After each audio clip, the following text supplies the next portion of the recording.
businesses generate hundreds of millions of dollars a year. But if I lost everything today and had to completely start over, it is the exact plan I would use to make $100,000 minimum this year, using the skills and tools that you already have. So here's the full strategy I'd use if I had to start over from zero. First up is to get ruthlessly clear on the skills that you already have. What can you sell today that somebody would pay you for? When you think about the target of making $100,000 this year, I am not telling you that you need to go to school to get some degree in order to learn something for you to make money. You can use the skills that you already have to make $100,000. What is so beautiful about the world we live in is you can type into ChatGPT, these are my previous job descriptions, this is my resume, and based off of this information, what hard skills do I have that I can use to sell a product? It is wild because ChatGPT will tell you what skills you have. I find that a lot of people really do struggle with identifying skills that they have. They feel a lack of confidence in the skills that they have, and they aren't really sure of what they're good at.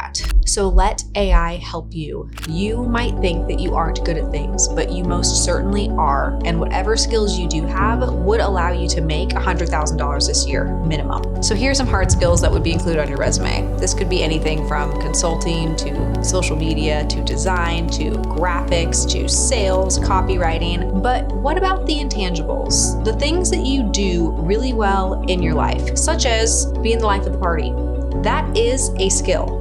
So is being super organized or having some sort of productivity system. Whatever it is that you already do that makes you successful with the people that you spend time around, not just at work, but also personally, you can sell those skills because there are businesses and people who are willing to buy from people who are good at a specific thing. You just have to nail down what that specific thing is. Failing to identify the skills that make you money is what leads to people believing that they need degrees or certifications, and that's what delays their success. Start getting cash flow by selling the skills that you already have. Next is number 2. In order to make money fast, you need to pick an offer, not a business. This is how you can easily make $100,000 this year. You see, most people get hung up in starting a business, but what they really need to start is selling an offer and getting clear on what they can sell and who is interested in buying that thing from them. You are simply looking for people who are interested parties who have a problem that you can solve. And from there, you do the math. So think about this. Let's say you created an offer that is $1,500 a month, like operations consulting or AI workflow setup. You could be ready to pitch this offer to people tonight. And what I happen to know after working with thousands of business owners is that there are thousands of business owners who would buy those offers from you within minutes. People who are competent with AI, with operations, with productivity, with organization, and their ability to sell those things to people who are interested in them are able to make a disproportionate amount of money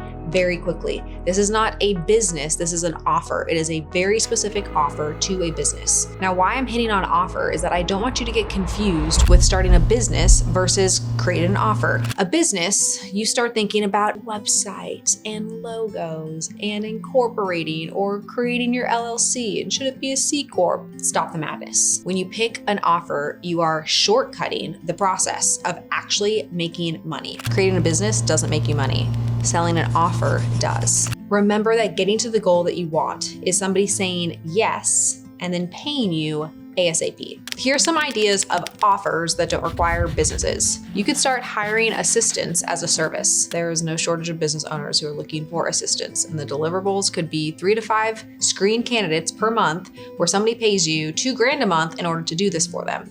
And then you just move on to the next role. Next up, you could be a professional weekly team meeting builder. After working with thousands of business owners, I promise you they will pay you to prep and document their weekly meetings. And you could do this with multiple business owners, and you could do this with systems that scale utilizing AI. The deliverables would be agenda templates, live meeting support, scorecard tracking, etc. Next up, offer and pricing review quarterly with sales page touch-ups. Businesses would pay to have you do this. Look through a fresh lens at their existing core offers and give them guidance and advice on what is and isn't working so that their pages convert better. These are just a couple of examples of offers, and there is no shortage of the amount of these types of offers that you could create for business owners that scale that would allow you to make $100,000 this year.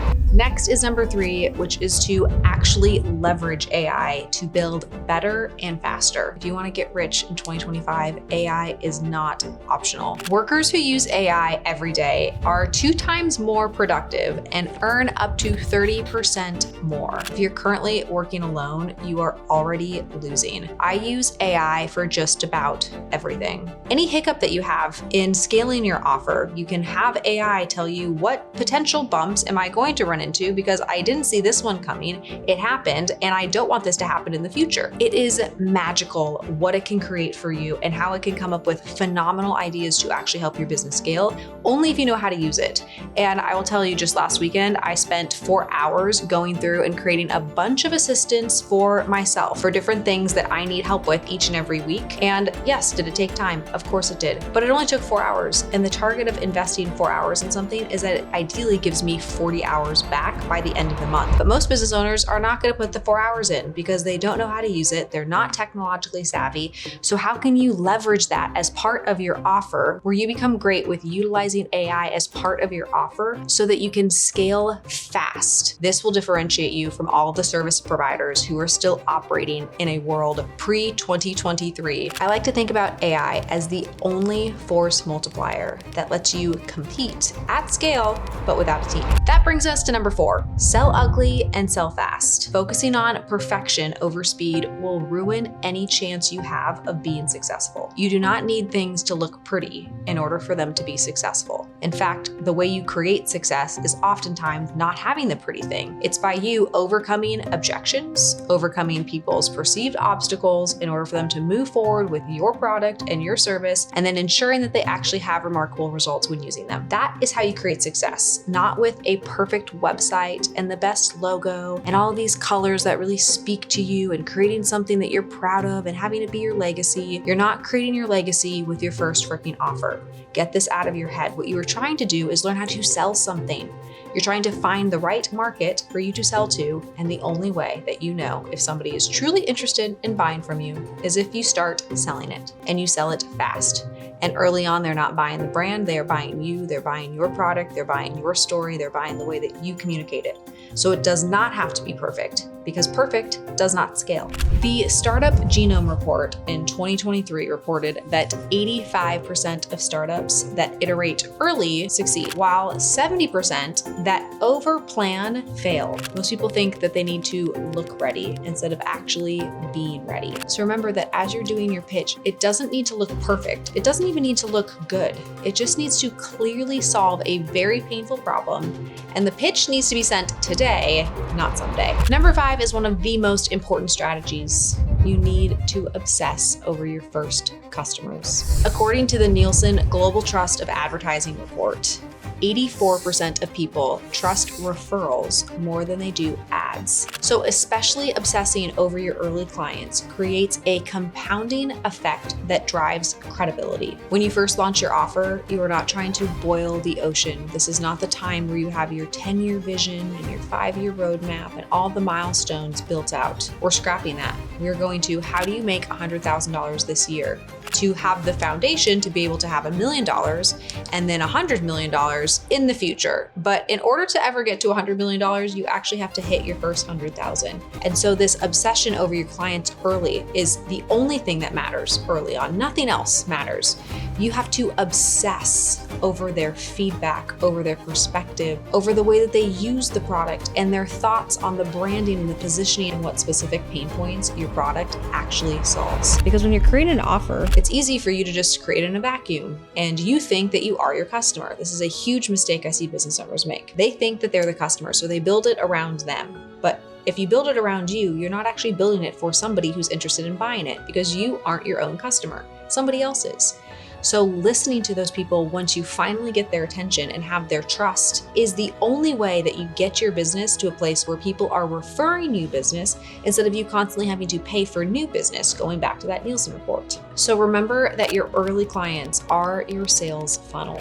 They will give you the case studies that you need and all of the testimonials and all of the referrals if you pay attention to them. One of my favorite quotes around this is love the one you're with. Love the client that you have now, not the future clients that you want to have, or the people that might buy. The people that are in your ecosystem and have purchased already are the people who need your most attention, especially when you're first starting out. That brings us to number 6.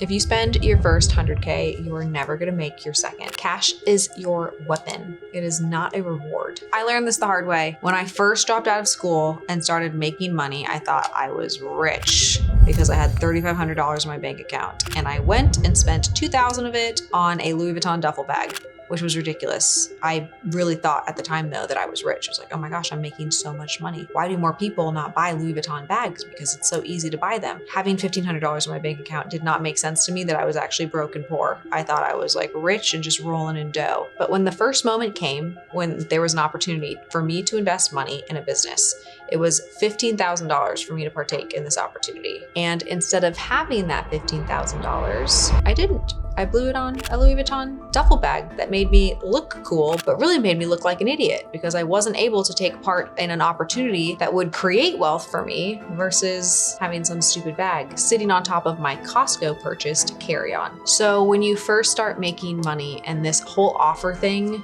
actually works, you're gonna think it's magic and it's easy and all of a sudden you're rich.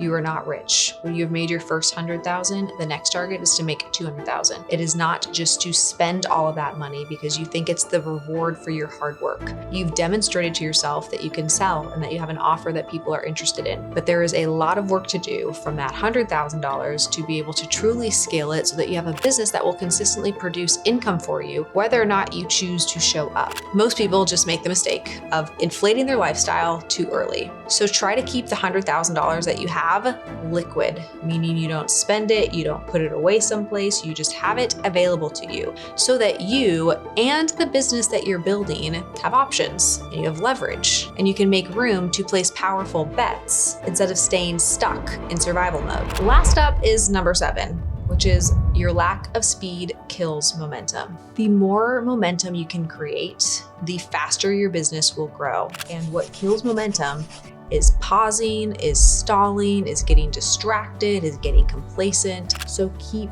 going. It is remarkable. It is overperforming if you are able to generate a business that is doing $100,000 in revenue in its first year. So as you grow the business, focus on the small wins and the fast battles to keep the speed and momentum going. Just whatever you do, don't stop. John Maxwell has a law called the law of big mo, and it stands for the law of big momentum. You see, as you stack small wins, the small wins become bigger wins, and the bigger wins make you feel good and confident. So you keep going after bigger and bigger things and taking more risks, but having more wins. That momentum is vital to your early success. You paying attention to the small wins and saying things like, I'm on a winning streak, and reminding yourself that you are winning, you are making progress, there is momentum, is what allows the momentum to continue to be built versus I'm stopping, I'm starting, I'm stopping, I'm starting, I'm pausing, I'm thinking. When you have this type of behavior, you never quite get into momentum. And the challenge, if you never find momentum, is that people have a hard time trusting you because you're somebody who's running a business, not running a business. You've started selling things, but now you're paused on selling things. And you can never actually get consistency. You're not able to see what is and isn't working because you yourself are starting and stopping. So don't stop. Keep going and remind yourself continually. I do not have enough money in order for me to achieve the life that I want, in order for me to pay for the things that I want, in order for me to have financial freedom. So even though I've made it this far, I have barely just started and there's so much more for me to go out and create. If you follow these 7 steps, starting over will not feel as terrifying. But if you're still feeling stuck, check out this next video.